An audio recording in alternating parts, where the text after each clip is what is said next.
Денес во ова видео ќе го инсталираме Arch Linux, оперативен систем базиран на Linux, кој што е наменет за напредни корисници, бидејќи целата инсталација се извршува преку терминалот и се инсталираат само оние пакети кои што му се потребни на корисникот. За инсталирање на ова Linux дистрибуција потребно е да го следиме прирачникот кој што се наоѓа на официјалната веб страница и линк до прирачникот ќе оставам во описот на ова видео.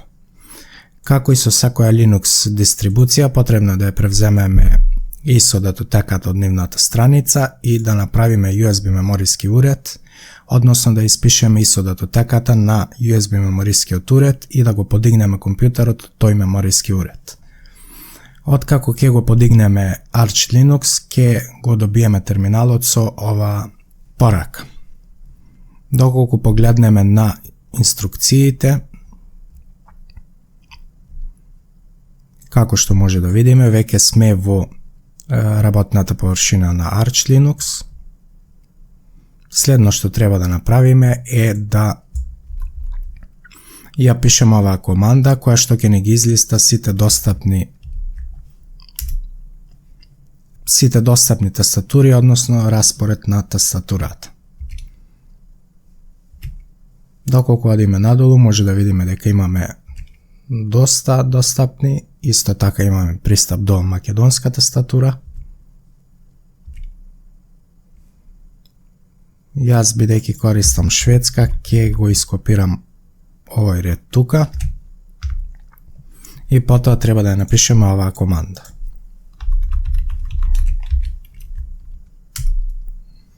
Доколку ги пишувам карактерите кои што се наоѓаат на мојата тастатура, можам да потврдам дека ја избрав тастатурата која што ја користам. Доколку фонтот на екранот кој што го користиме е многу малав, може да го пишеме овој текст тука, кој што ќе го зголеми фонтот кој што го користиме. Инструкциите на ова видео се за UEFI системи и за да го потврдиме тоа, треба да ја пишеме оваа команда тука. Доколку добиеме 64 или 32, според инструкциите тука може да видиме дека сме во UEFI мод. Доколку користиме постара верзија на BIOS, односно доколку користиме BIOS, ќе ни се испише дека не постои таква датотека или директориум. Ние може да потврдиме дека користиме 64 битен UEFI мод и може да продолжиме со инсталацијата според ова видео. Доколку користиме кабел за да се поврземе на интернет, треба да имаме пристап директно до интернет, но доколку сакаме да се поврземе на некоја бежична мрежа, треба да ја користиме алатката IVCTL, но бидејќи јас немам тука достапна wireless бежична картичка, ќе ви ги испишам командите кои што треба да ги пишете за да се поврзете на бежична мрежа. Доколку сакаме да потврдиме дали имаме пристап до интернет, може да ја пишеме оваа команда.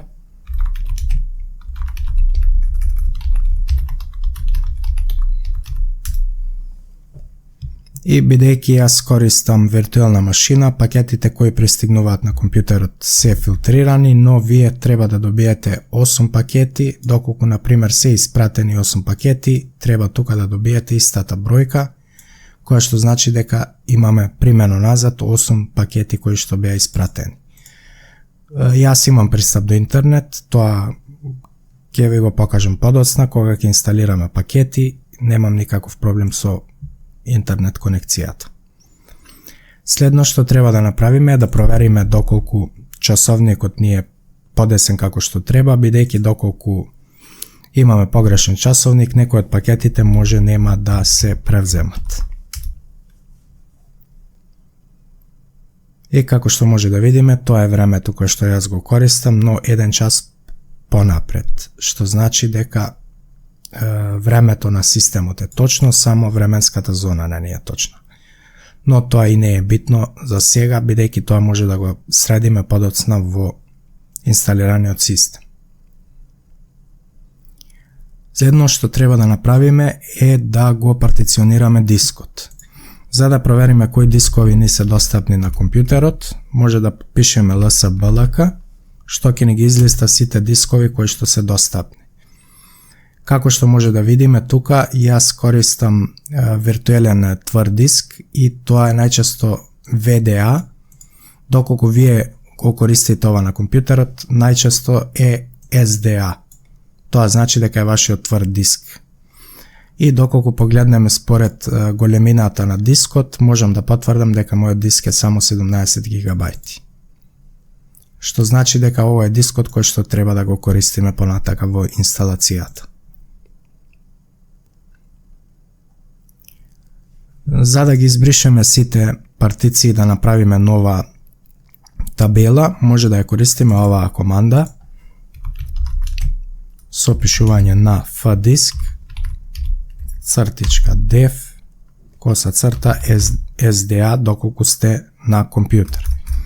Во виртуелна машина тоа е VDA.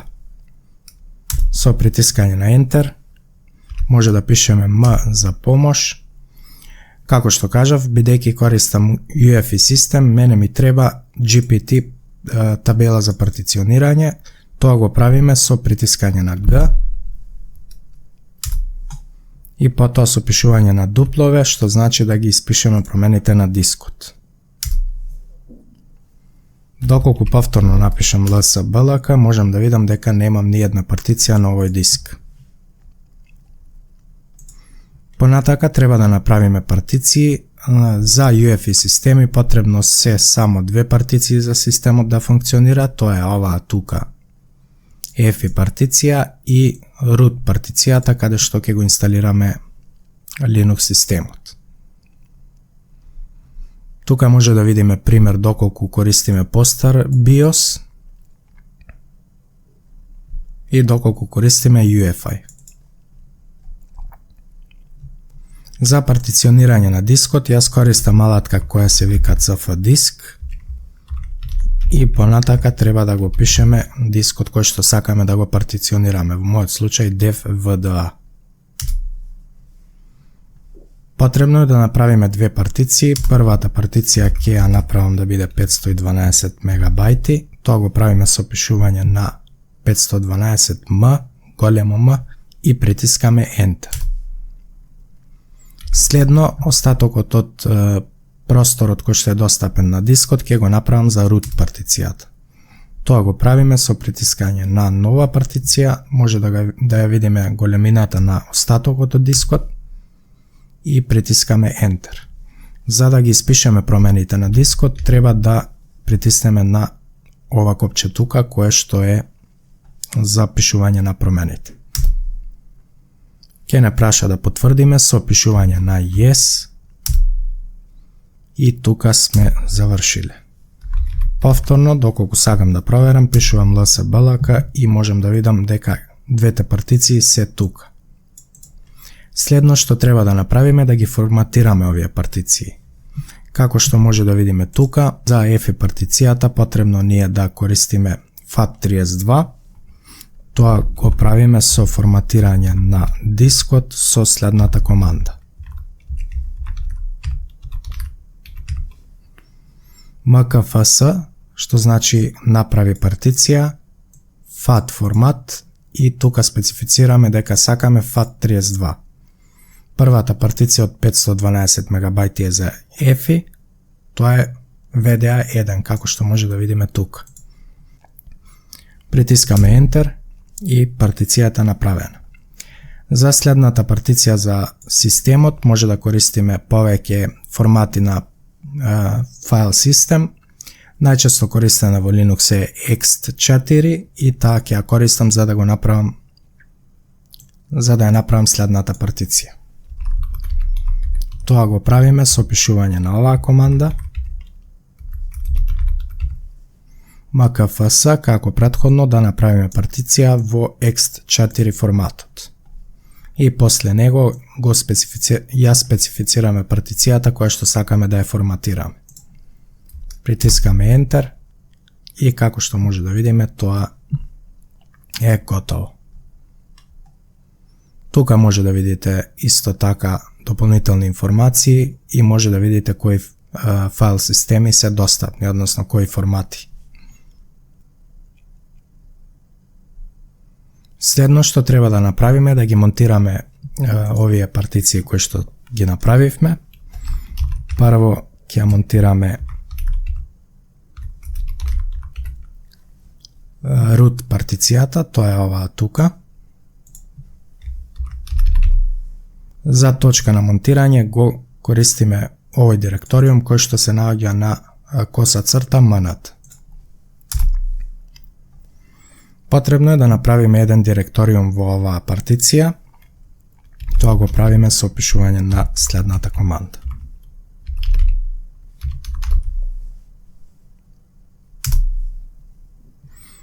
Што туку креиравме еден директориум во точката која што ја монтиравме претходно и сега може да го монтираме EFI системот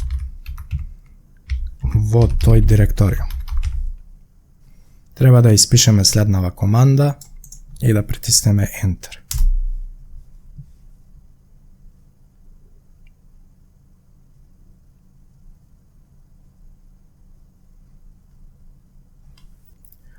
Следно може да избереме сервер од каде што сакаме да превземаме пакети при инсталација. Најчесто ова нема потреба да го правиме, бидејќи стандардниот сервер е доволен за својата намера.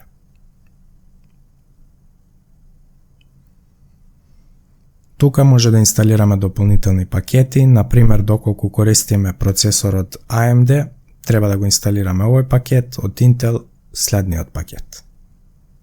Може да инсталираме некои дополнителни алатки, но за почеток ќе ги инсталираме само основните алатки и алатките кои ни се потребни за поврзување на интернет.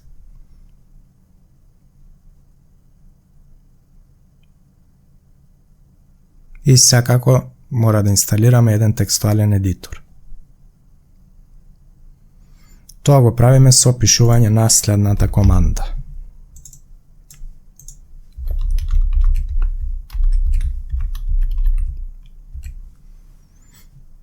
Овие тука се сите пакети кои што ќе се инсталираат.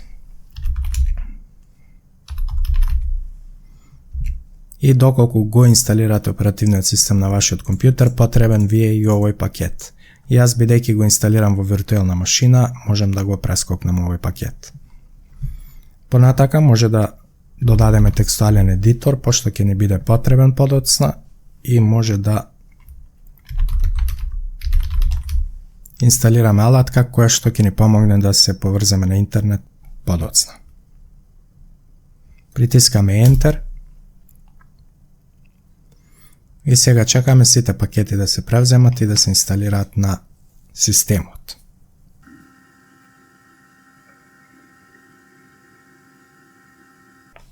Како што може да видиме, инсталацијата заврши за 14 секунди, скоро 15. Оваа грешка тука која што ни се појавува може да игнорираме за сега и да продолжиме понатака. Следно што треба да направиме е да ја пишеме оваа команда која што ќе ги зачува монтираните точки понатаму во инсталираниот систем и ќе знае системот како да ги монтира сите партиции на кои се потребни.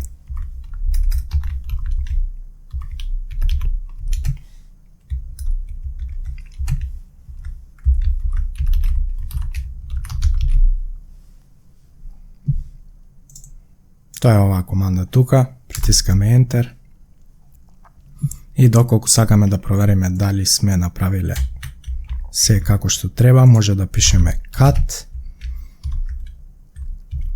и подоцна да ја ставиме локацијата која што ја испишавме претходно. Со притискање на Enter може да видиме тука дека имаме два система, едниот е од root партицијата и другиот е EFI партицијата која што ја направивме претходно. Сега треба да влеземе во системот кој што го инсталиравме. Оваа команда тука, кога ќе испишете, ви го менува рутот на што туку инсталираниот систем.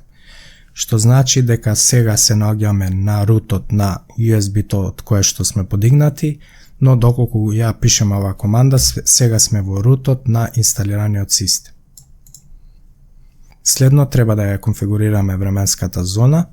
Тоа го правиме со пишување на оваа команда тука.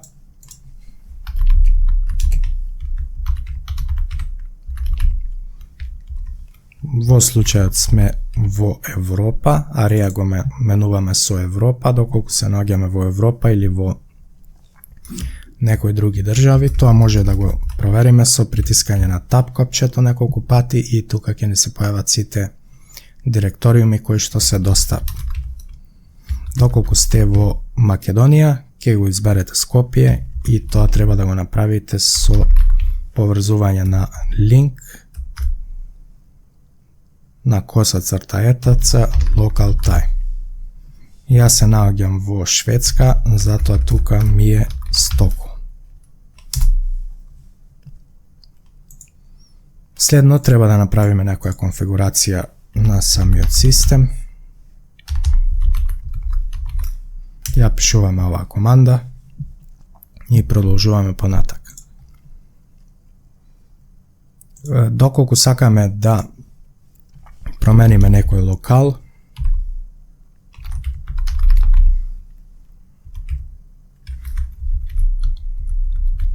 може да напишеме nano, кој што е текстуален едитор, и подоцна оваа локација, која што е наведена тука во инструкциите. И доколку скроламе надолу, може да најдеме локализација која што сакаме да ја користиме.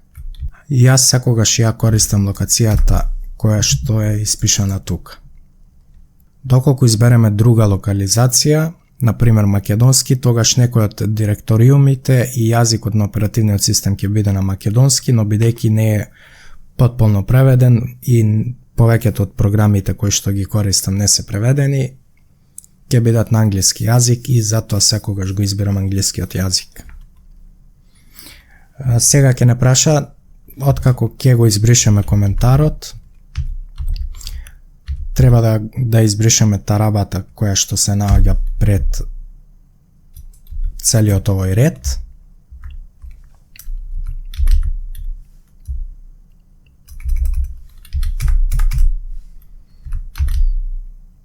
Откако ќе го направиме тоа, притискаме Ctrl и X на тастатурата. Ќе не праша дали сакаме да ја зачуваме оваа датотека, притискаме Y и само ја потврдуваме локацијата каде да се зачува со притискање на Enter.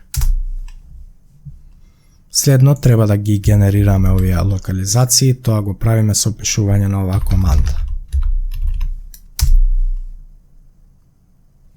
Следно треба да направиме еден директор, односно една датотека на оваа локација, тоа може исто да го направиме со nano.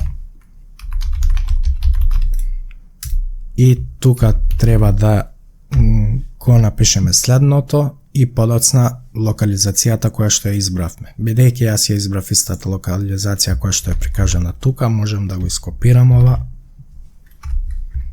и да ја зачувам оваа датотека со притискање на Ctrl X, Yes и Enter. Доколку имаме друга тастатура, односно распоред на тастатурата, може да ги направиме овие измени на системот. Тоа го правиме со отварање на еден нов директориум на следната локација. Притискаме Enter и тука како што може да видите, пишуваме следното и подоцна тастатурата која што ја избравме. Јас ја избрав шведската тастатура, шведскиот распоред и затоа го пишувам ова тука.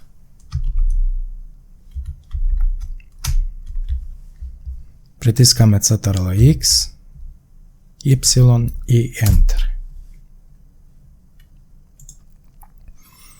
Со креирање на следнава датотека му даваме име на компјутерот. Како што рековме, може да го користиме nano, ја пишуваме оваа локација и притискаме Enter.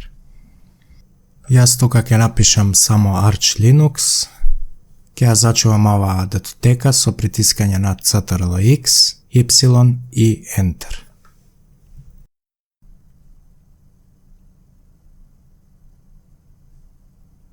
Следно ово нема потреба да го пишуваме, бидејќи при инсталација на Linux јадрото самата команда се извршува автоматски и нема потреба да го правиме тоа рачно. Следно што треба да направиме е да напишеме лозинка за root корисникот. Тоа го правиме со пишување на оваа команда и со пишување на лозинка.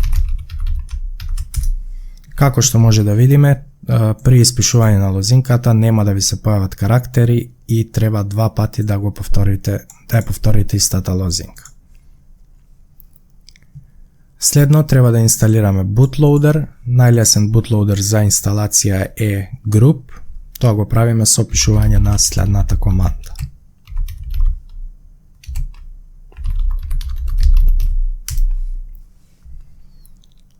pacman -s големо S, group и EFI boot manager. Ова ќе ги инсталира двата пакета кои се потребни за инсталирање на group bootloaderот. Тука притискаме Y и Enter. Следно што треба да направиме е да го инсталираме group. Тоа го правиме прво со испишување на оваа команда. И треба да зададеме директориумот каде што EFI партицијата е монтирана. Во нашиот случај тоа е на _boot. Притискаме Enter и чекаме да заврши. Како што може да видиме, пишува дека е завршена и дека немаме никакви грешки. Следно треба да направиме конфигурацијска датотека, тоа го правиме со испишување на следнава команда.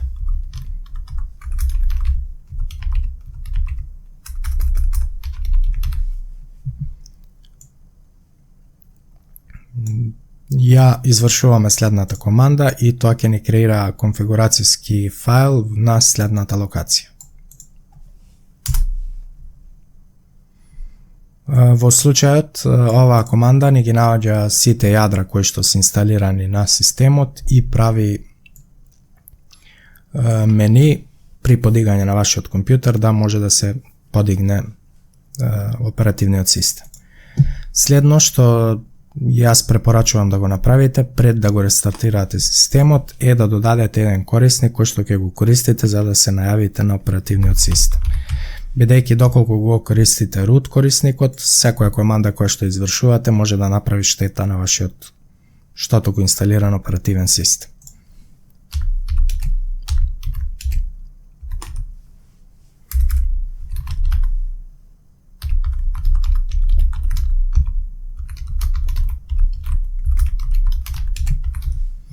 Со извршување на следната команда креираме нов корисник со посебен домашен директориум за тој корисник и корисникот кој што го креираме ќе биде дел од следните групи. Групата will е група каде што ќе дадеме sudo пристап подоцна, што значи дека ќе може да извршуваме команди со административни привилегии на системот, исто како да сме најавени со root корисникот. Другите групи се некои стандардни групи за Linux кои што се потребни да ги имаме. Притискаме Enter и следно што треба да направиме е да зададеме лозинка за корисникот кој што го направивме. Јас го направив корисникот este и следнава команда ќе ја користам за да напишам лозинка за тој корисник.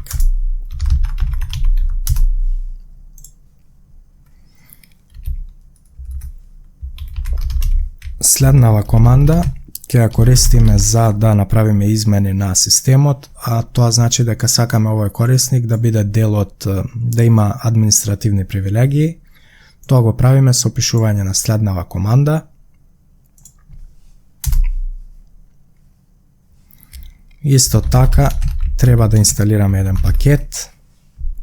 Тоа е sudo пакетот кој што ни дава привилегии како од обичен корисник да може да отвараме административни привилегии.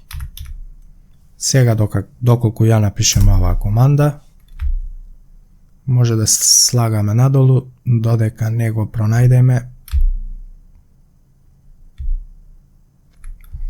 овој ред тука.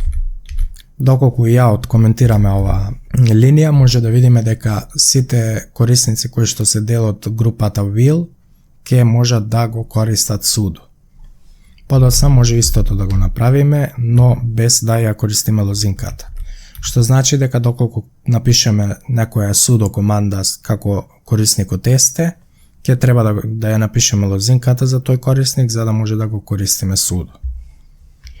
За да ја зачуваме оваа датотека, притискаме Ctrl+X, Y и Enter. Сега сме готови со инсталација на системот и може да го рестартираме. За да го рестартираме, може да напишеме само Reboot и да притиснеме Enter. Претходно мора да излеземе од променетиот root и сега сме на USB меморискиот уред и може да напишеме Reboot. Бидејќи јас користам SSH да се поврзам, тука ми пишува дека конекцијата е изгубена и значи дека сме го рестартирале компјутерот.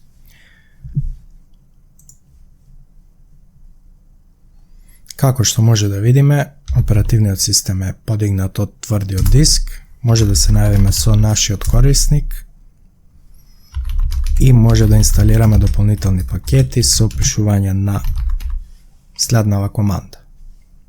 Доколку притиснам Enter, како што може да видите, sudo ни бара лозинка, ќе ја напишам мојата лозинка и ќе го инсталирам пакетот, но за жал немам интернет пристап. Бидејќи го инсталирав Network Manager, треба да проверам кои пакети, кои сервиси се пуштени за поврзување на интернет на компјутерот. Тоа можам да го направам со пишување на следнава команда. Како што може да видиме, овој сервис не работи на компјутерот и имаме уште еден сервис кој што може да провериме, како што може да видиме тука.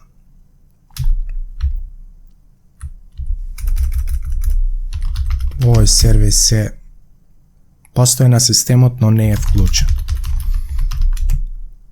Бидејќи го инсталирав Network Manager, треба да го вклучам сервисот кој што тој менеджер го користи со пишување на следната команда и подоцна за да го активирам овој сервис секој пат кога ќе го подигнам оперативниот систем, треба да искористам оваа команда тука.